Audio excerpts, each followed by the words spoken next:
About Corbyn, think about the question you asked first as to what we've got on the table right about now. Because at the moment what we've got is a Conservative government. We have a Conservative borough that has neglected this community. Do you know what I mean? That does not see the community, that has disregarded and looked down on working class white people as well as non-white people in this community. They treat us with contempt. Look at the residents, look at where you are, look at the housing there. These are the most marginalised people, in the most vulnerable and marginalised people. The council doesn't hear these people. They don't even see them.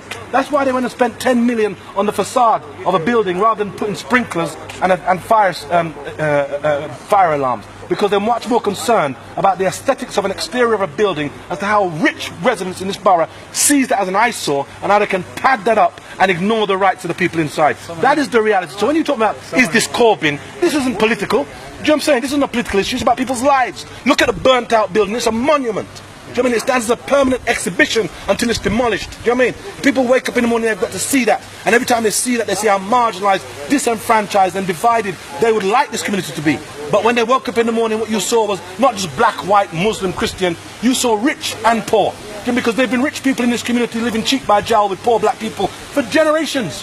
This community, when we talk about community, and people like to throw around and take ownership of this community. So when they say, we're in this community, and you see a black person, you think, they're about the black community.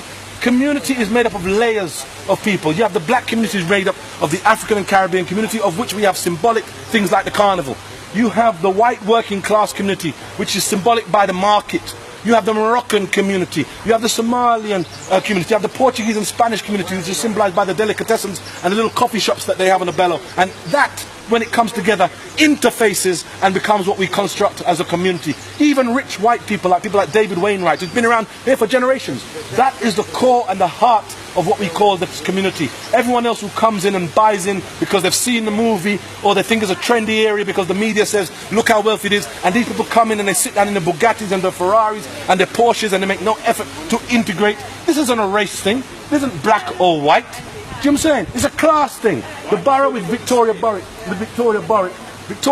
that MP, she didn't speak to these people. Victoria Borwick speaks to those people in Chelsea. Emma Dent-Coed, the MP, speaks for these people. Do you know what I'm saying? Do you want to just say what you said about the building on camera? What about the building on camera? It's on camera there. What do you mean? What's it on camera? Yeah, you should have your camera. Well, you see, you guys have the mainstream. The mainstream, no problem. No problem. You can pull out your camera. But what's your response? The mainstream media's dropped the ball. That's why social media. What is your response to what he said? How do you feel about what he just said about this area? Well, is it a class thing? No, what's your personal view? We have people who have a certain amount of income. When the average property price in this area is 1.2 million, who do you think can buy it? When we talk about class, and some people say it's not about class because some of the people who own properties in that building had the right to buy and they own the property. Do you think any rich white man's going to go and buy a house in Grenfell Tower? That was still the white working class, the aspiring white working class, the aspirants who Thatcher convinced to go and buy their own home. So they go and buy a house on the 31st floor of some housing estate and believe they're now arrived. Nonsense, they're just as poor and working class, only that they own the property deeds of their house.